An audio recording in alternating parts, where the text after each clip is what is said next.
નમસ્કાર મિત્રો, BSc same 6 paper 602 unit 3માં આજે આપણે ઓપ્ટિકલ ફાઇબર માટે એક્સેપ્ટન્સ એંગલ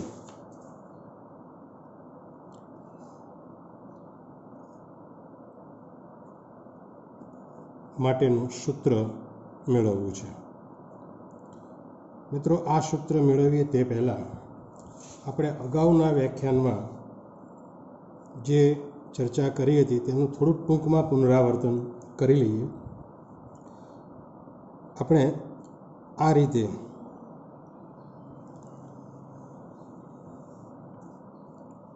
ઓપ્ટિકલ ફાઇબરનો કોરવાળો વિસ્તાર બતાવી શકીએ છીએ. આ ફાઇબરની અક્ષ છે.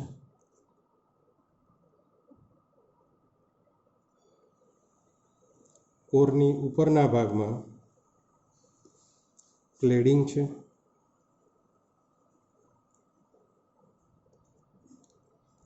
હવે ડાબી બાજુનો આ વિભાગ જે છે તે આ વિભાગમાંથી પ્રકાશ ફાઇબરમાં દાખલ થાય છે, એટલે આ વિભાગને આપણે લોન્ચિંગ એન્ડ તરીકે ઓળખીએ છીએ. બીજા શબ્દોમાં કહીએ તો લોન્ચિંગ એન્ડ પાસેથી પ્રકાશ ફાઇબરમાં દાખલ થાય છે. આપણે આપણી સમજૂતી માટે સરળતા ખાતર હું અહીંયા અત્યારે તમને 3 કિરણોનો માર્ગ દર્શાવું છું. એમાંથી આ કિરણ ફાઇબરની અક્ષ ઉપર એની સાથે અમુક ખૂણો બનાવે તે રીતે આપાત થઈ છે. જો વક્રીભવનની ઘટના ન હોય તો આ કિરણ સીધું આ રીતે આ દિશામાં જ આગળ વધ્યા કરે. પરંતુ લોન્ચિંગ એન્ડ પાસે આપણે સરળતા ખાતર જો હવાનું માધ્યમ રાખેલું હોય તો એ હવાના માધ્યમ કરતાં કોરનો વક્રીભવનાંક વધારે છે. તેથી વક્રીભવનાંકના નિયમ અનુસાર આ કિરણ લંબ તરફ વળી અને આ બિંદુએ આપાત થાય છે. જ્યારે આ બિંદુએ તે આપાત થાય છે ત્યારે વક્રીભૂત પામેલું કિરણ જે છે એ કિરણ અહીંયા ફાઈ જેટલા ખૂણે આપાત થાય છે. હવે આ કિરણ માટે બે શક્યતા છે. જો આ ફાઈનું મૂલ્ય એ ક્રાંતિકોણ જેટલું હોય તો તે કોર અને ક્લેડિંગની દિવાલને સમાંતર જાય છે. જો આ પ્રમાણે સમાંતર જતું હોય તો આ ખૂણો એ ક્રાંતિકોણ તરીકે ઓળખાય છે. હવે એક બીજું કિરણ લઈએ કે જે કિરણ ફાઇબરમાં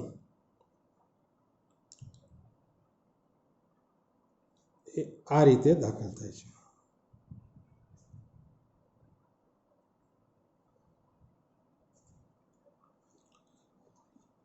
આ રીતે દાખલ થયેલું કિરણ એ સીધું આગળ જવાના બદલે એ આ પ્રમાણે આપાત થાય છે.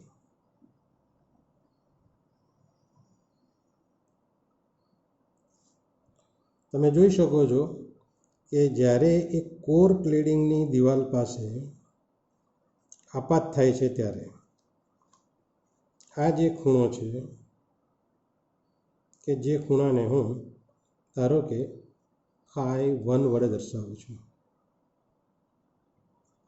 તો અહીંયા સ્પષ્ટ છે કે ફાઈ 1નું મૂલ્ય જે છે એ ફાઈ સી કરતાં નાનું છે.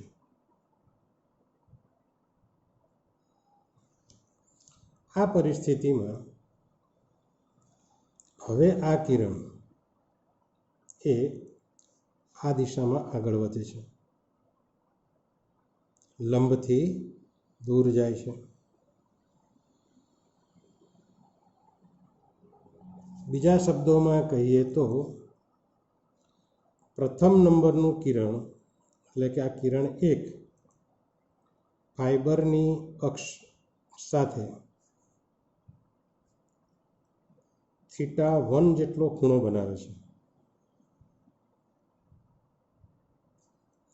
θ1 ખૂણો બનાવે તે રીતે દાખલ થયેલું કિરણ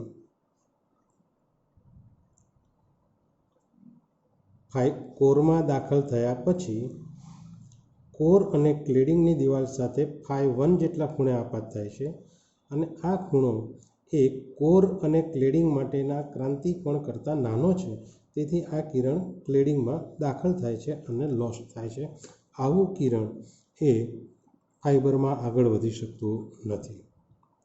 હવે ત્રીજું કિરણ 1 લઈએ આપણે. આને કિરણ નંબર 2 આપી દઈએ. આને કિરણ નંબર 3 લઈએ.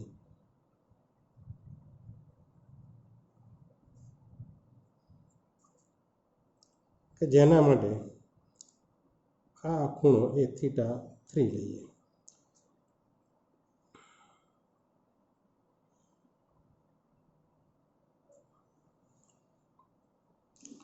હવે આ કિરણ વક્રીભવન પામી અને એ આ રીતે આગળ વધે છે.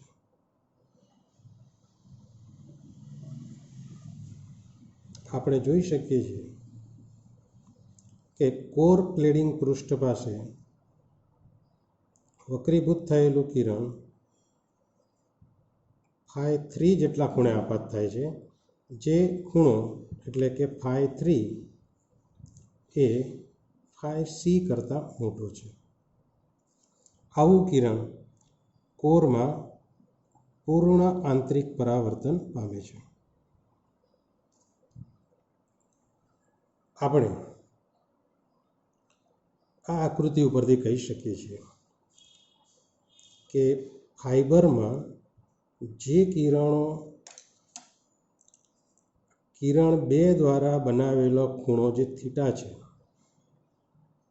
એના કરતાં મોટા ખૂણે આપાત થાય છે તેવા કિરણો વક્રીભવન પામી કોરમાં જ્યારે આગળ વધે છે ત્યારે કોર ક્લેડિંગની પૃષ્ઠ પર ક્રાંતિકોણ કરતાં નાના ખૂણે આપાત થાય છે. આ તમામ કિરણો ક્લેડિંગમાં જતા રહે છે. આવા કિરણો તેમાં પ્રોપોગેટ કરી શકતા નથી. પરંતુ જે કિરણો કોરમાં થીટા કરતાં નાના ખૂણે આપાત થાય છે, દાખલા તરીકે આ રેડ રંગનું કિરણ છે તે, આ કિરણ વક્રીભવન પામી કોર ક્લેડિંગની પૃષ્ઠ પાસે ક્રાંતિકોણ કરતાં મોટા ખૂણે આપાત થાય છે. આવું કિરણ જે છે તે પૂર્ણ આંતરિક પરાવર્તન અનુભવે છે. એટલે આ પૂર્ણ આંતરિક પરાવર્તન અનુભવતું જે કિરણ છે એ કિરણ ફાઇબરની કોરમાં વારંવાર પરાવર્તન પામી અને એ આગળ વધી શકે છે. પરંતુ બીજા કિરણો આગળ વધી શકતા નથી. આપણા કિસ્સામાં એમ કહી શકીએ કે જો આ φc ને અનુરૂપ આ વક્રીભવન પામેલા કિરણે બનાવેલો આ ખૂણો, જેને આપણે ગયા વ્યાખ્યાનમાં ક્રિટિકલ પ્રોપોગેશન એંગલ તરીકે ઓળખાવ્યું,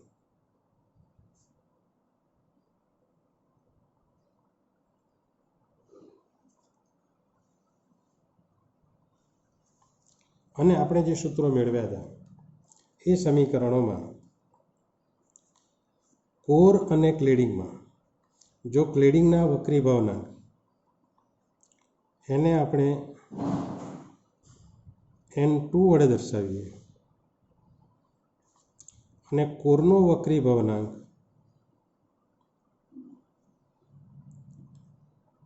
N1 વડે દર્શાવીએ તો ક્રિટિકલ પ્રોપોગેશન એંગલ માટે આપણે જે સમીકરણ ગયા વખતે મેળવ્યું હતું તે સમીકરણ છે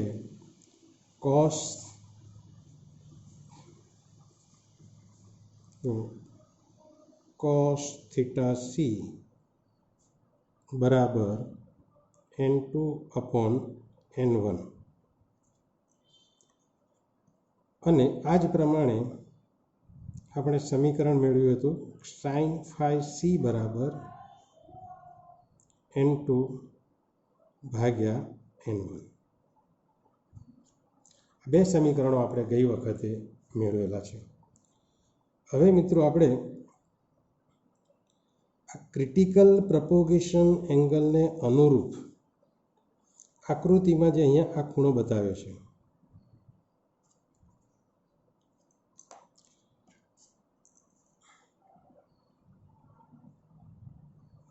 આપણે તરત કહી શકીએ આકૃતિ પરથી કે આ બે ખૂણા વચ્ચે, આ ખૂણાની વચ્ચે રહેલા જે કિરણો છે, આ વચ્ચેના ભાગમાંથી જે કિરણો ફાઈબરમાં દાખલ થાય છે, એટલે કે કોરમાં દાખલ થાય છે, તે તમામ કિરણો માટે કોર ક્લેડિંગની પૃષ્ઠ પાસેનો આપાત કોણ એક ક્રાંતિ કોણ કરતાં મોટો બને છે, અને આવા તમામ કિરણો એ પૂર્ણ આંતરિક પરાવર્તન અનુભવી કોરમાં આગળ વધી શકે છે. એટલે ક્રિટિકલ પ્રપોગેશન એંગલને અનુરૂપ આ જે ખૂણો છે, એ ખૂણામાં આવતા તમામ કિરણોનો સમાવેશ એ ફાઈબર કરી અને કોરની અંદર એને આગળ પ્રપોગેટ થવા દે છે. બીજા શબ્દોમાં કહીએ તો ઓપ્ટિકલ ફાઈબરની કોર માત્ર આ ખૂણામાં રહેલા કિરણોનો જ સમાવેશ કરી અને એને પૂર્ણ આંતરિક પરાવર્તન કરાવી ફાઈબરમાં આગળ વધારે છે. એટલે આ જે ખૂણો છે, એ ખૂણો એને આપણે એનો એક્સેપ્ટન્સ એંગલ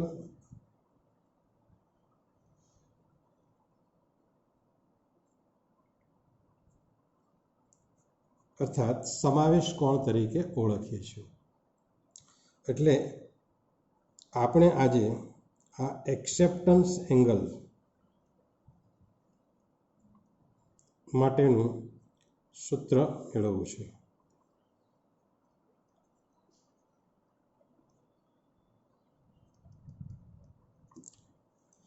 મિત્રો, આપ બધા જાણો છો કે આપણે cos થીટા સી માટેનું સમીકરણ મેળવ્યું છે, sin phi c માટેનું સમીકરણ મેળવ્યું છે, અને આ એક્સેપ્ટન્સ એંગલ્સ જે છે એની વ્યાખ્યા આપણે હવે આપી શકીએ આ રીતે કે ઓપ્ટિકલ ફાઈબરની કોરમાં જે કિરણો ક્રિટિકલ પ્રપોગેશન એંગલને અનુરૂપ હોય તેવા ખૂણે કોરમાં દાખલ થાય છે, તે ખૂણો બનાવતા કિરણો અથવા તેના કરતાં ઓછો હોય તેવો ખૂણો ધરાવતા કિરણો ફાઈબરમાં પ્રવેશ કરી અને આગળ વધી શકે છે.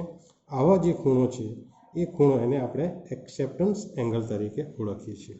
આકૃતિમાં આપણે આ જે એક્સેપ્ટન્સ એંગલ્સ છે એને આપણે થીટા એ વડે દર્શાવ્યો છે. હવે જો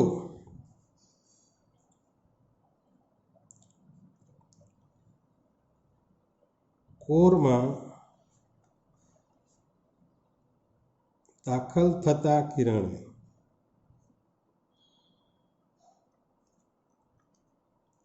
અક્ષ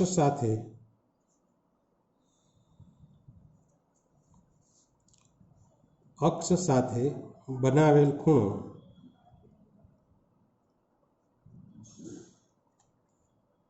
થીટા હોય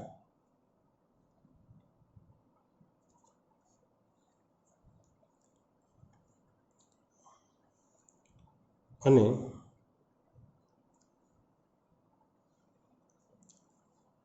કોરમાં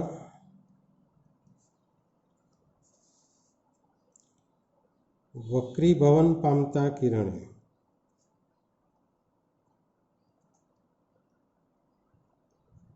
અક્ષ સાથે બનાવેલ ખૂણો હાલ પૂરતું આ ખૂણાને હું આલ્ફા વડે દર્શાવું છું.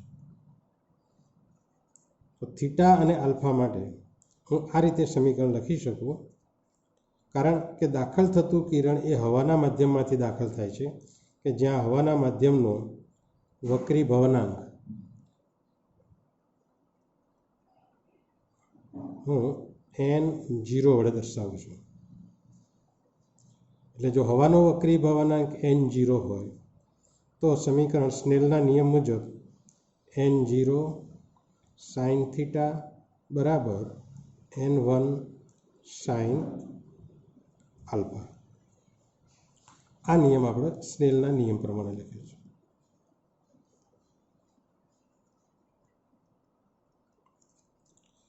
હવે જો આલ્ફાનું મૂલ્ય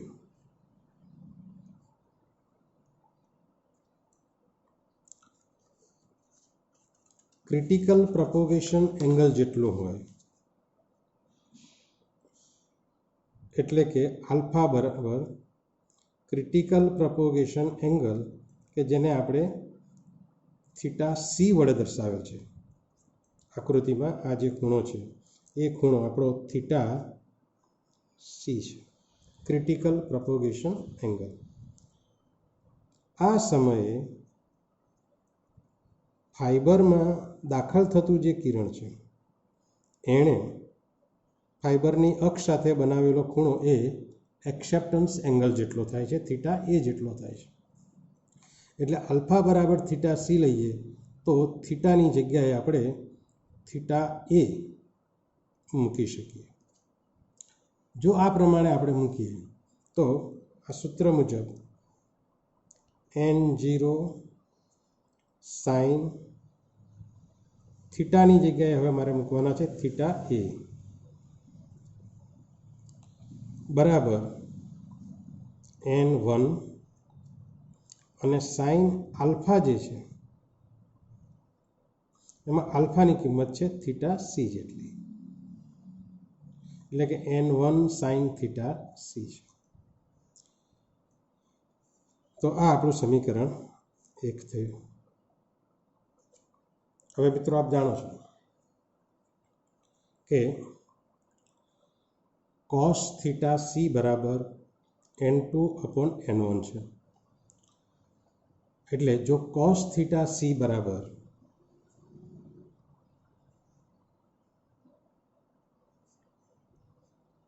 n2/n1 હોય તો એનો અર્થ એ થયો કે sin થીટા સી બરાબર √1 - cos સ્ક્વેર થીટા સી, એટલે કે √1 - n2/n1². બીજા શબ્દોમાં કહીએ તો n1² - n2/n1².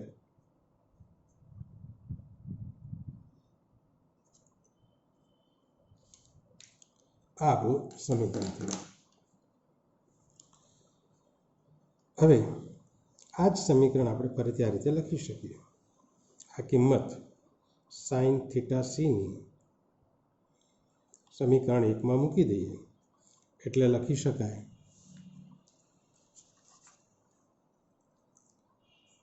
n0 sin theta એ બરાબર n1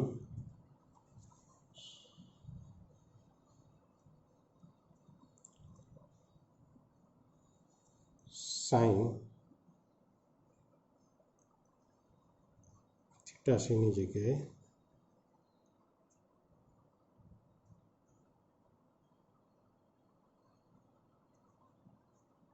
n1² - n2/n1². અને આ કિંમત આપણે લખી શકીએ બરાબર root n1 square minus n2 square n0 sine theta એ, એટલે કે સાઇન થીટા એ બરાબર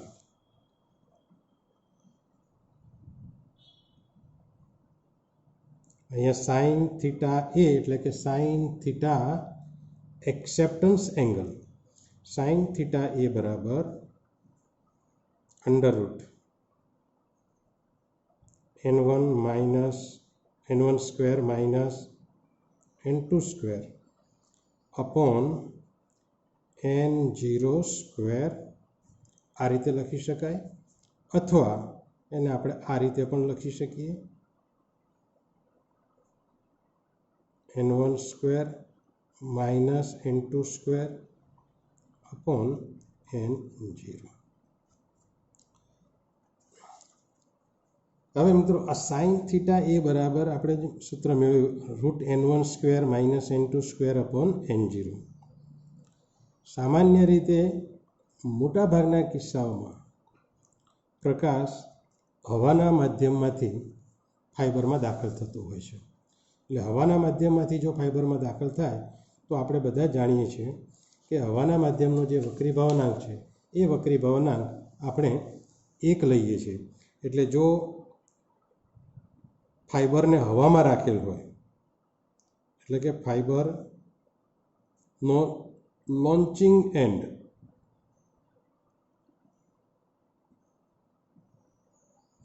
હવામાં હોય તો n0 બરાબર 1, કારણ કે હવાનો વક્રી ભવનાંક 1 છે. અને માટે આપણી પાસે સમીકરણ થાય સાઇન થીટા એ બરાબર વર્ગમૂળમાં n1 square minus n2 square. આમ આપણે એક્સેપ્ટન્સ એંગલ્સનું સમીકરણ મેળવી શક્યું છે. તમે જોઈ શકો છો કે સાઇન થીટા એ બરાબર under root n1 square minus n2 square, બીજા શબ્દોમાં કહીએ તો થીટા એ છે બરાબર સાઇન ઇનવર્સ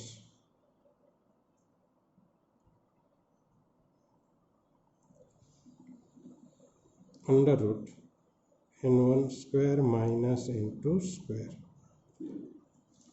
આપણે જોઈ શકીએ છીએ કે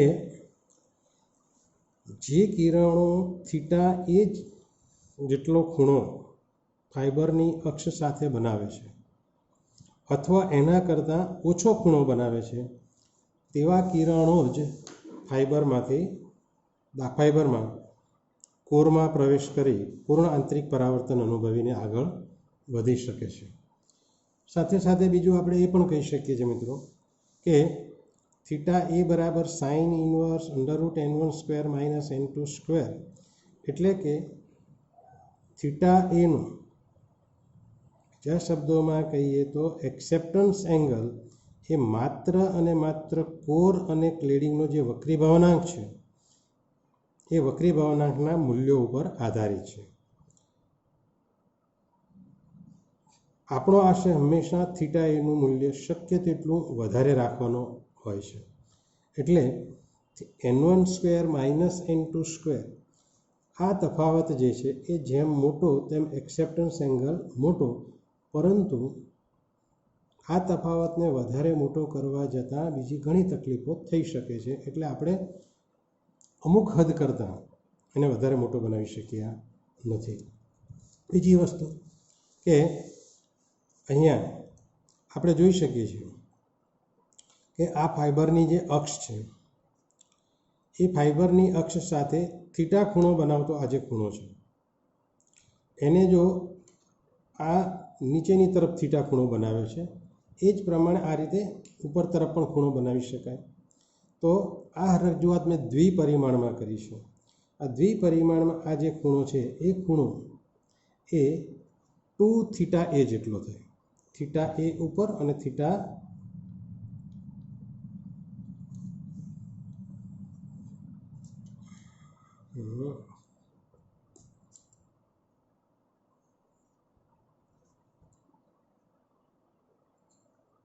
એટલે થીટા એ અને થીટા એ એટલે 2 થીટા એ થાય. આ 2 થીટા એ જેટલો જે ખૂણો છે એ દ્વિપરિમાણ માટે એનો સમાવેશ પણ થઈ ગયો. અહીંયા તમે જોઈ શકો, અને આ રીતે પણ લઈ શકાય. એટલે આખો એક કોણ જેવો થાય. એટલે ત્રિપરિમાણની અંદર જો 2 થીટા 0 કોણનો શંકુ રાખેલો હોય તો આ શંકુની અંદર દાખલ થતા તમામ કિરણો કોર ક્લેડિંગ પૃષ્ઠ પાસે વક્રીભવન પામી અને આગળ વધી શકે છે. મિત્રો, અહીંયા એક આપણે બીજી વ્યાખ્યા પણ લેવી છે. એક્સેપ્ટન્સ એંગલનું સૂત્ર તો આપણે મેળવી લીધું. એક્સેપ્ટન્સ એંગલ કઈ બાબત ઉપર આધાર રાખે છે એ પણ જોઈ લીધું. હવે અહીંયા એક બીજી નાની વ્યાખ્યા આપણે લેવા માંગીએ છીએ, અને એ છે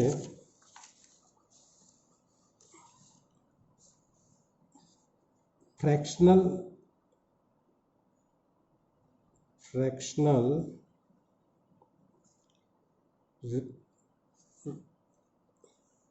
રિફ્રેક્શન ઇન્ડેક્સ ચેન્જ.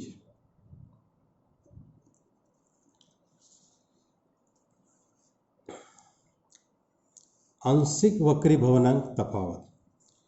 કોરનો વક્રીભવનાંક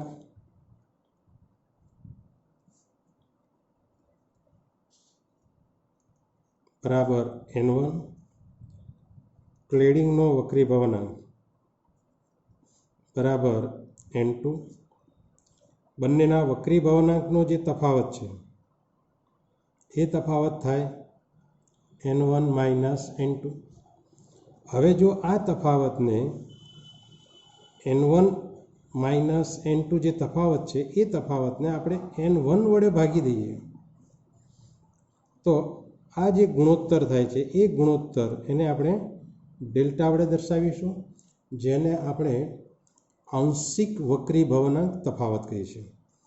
આંશિક વક્રીભવનાંક તફાવત એટલે કે કોર અને ક્લેડિંગના વક્રીભવનાંકનો જે તફાવત છે એ તફાવત કોરના વક્રીભવનાંકની સાપેક્ષે છે. બીજા શબ્દોમાં કહીએ તો ડેલ્ટા એ કોરના વક્રીભવનાંકની સાપેક્ષે કોર અને ક્લેડિંગના વક્રીભવનાંકનો તફાવત છે. હવે આપણે જોઈ શકીએ છીએ કે n1 હંમેશા n2 કરતાં મોટો છે. જો n1 n2 કરતાં હંમેશા મોટો હોય તો એનો અર્થ એ થયો કે આ ડેલ્ટા ગ્રેટર ધેન 0 થાય. બીજા શબ્દોમાં કહીએ તો ડેલ્ટા હંમેશા પોઝિટિવ હોય છે. સામાન્ય રીતે પ્રકાશના કિરણો ફાઇબરમાં દાખલ થઈને આગળ વધી શકે તે માટે આ ડેલ્ટાનું મૂલ્ય જે છે એ 0 કરતાં મોટું એટલે કે પોઝિટિવ, અને ડેલ્ટા વેરી લેસ ધેન 1 હોવું જોઈએ. સામાન્ય રીતે ડેલ્ટાની કિંમત જનરલી 0.01ના ક્રમની હોય છે. તો આ થઈ મિત્રો આંશિક વક્રીભવનાંક તફાવતની. હવે આપણે જોઈએ ઓપ્ટિકલ ફાઇબરમાં પ્રકાશીય કિરણોના પ્રોપોગેશનમાં એક બીજી ભૌતિક રાશિ છે, એ પણ બહુ મહત્ત્વની છે, જેને આપણે ન્યુમેરિકલ એપર્ચર તરીકે ઓળખીએ છીએ. એટલે સૌ પ્રથમ તો ન્યુમેરિકલ એપર્ચર એને આપણે વ્યાખ્યાયિત કરીશું. આપણે મિત્રો જોઈ ગયા કે ફાઇબર માટે એક્સેપ્ટન્સ એંગલ થીટા એ છે. એટલે આ થીટા એ આપણો એક્સેપ્ટન્સ એંગલ છે.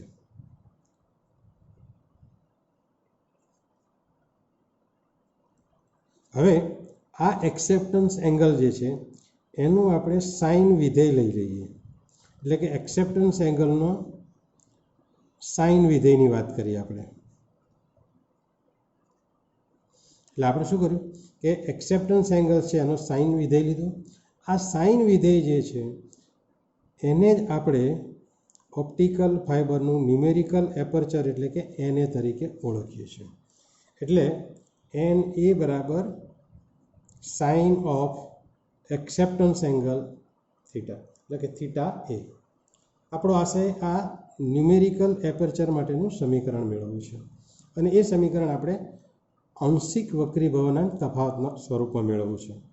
આપણે જાણીએ છીએ મિત્રો કે સાઇન થીટા એની કિંમત આપણે હમણાં જ મેળવી છે કે જો દાખલ થતું પ્રકાશના કિરણો હવાના માધ્યમમાંથી દાખલ થતા હોય તો તેવા સંજોગોમાં સાઇન થીટા એ બરાબર આપણે લખી શકીએ છીએ n1 square minus n2 square જો પ્રકાશના કિરણો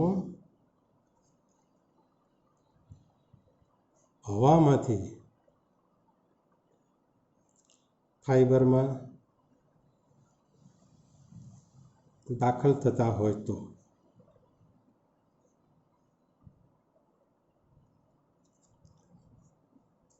એટલે NA બરાબર √n1 square minus n2 square. આ સમીકરણ આપણે આ રીતે લખી શકીએ છીએ n1 plus n2 n1 minus n2. આ જ સમીકરણમાં હવે હું ફેરફાર કરી અને લખી શકું છું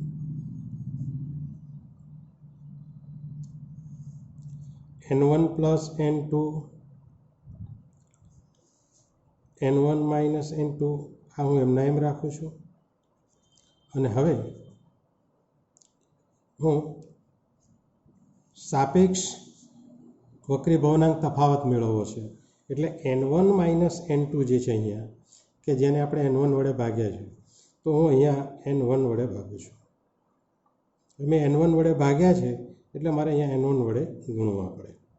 હવે એ જ પ્રમાણે હું અહીંયા n1 પ્લસ n2 જે છે એને 2 વડે ભાગું છું તો મારે અહીંયા ફરી પાછા 2 વડે ગુણવા પડે. હવે અહીંયા આપણે કિંમત મૂકી શકીએ છીએ કે આ n1 પ્લસ n2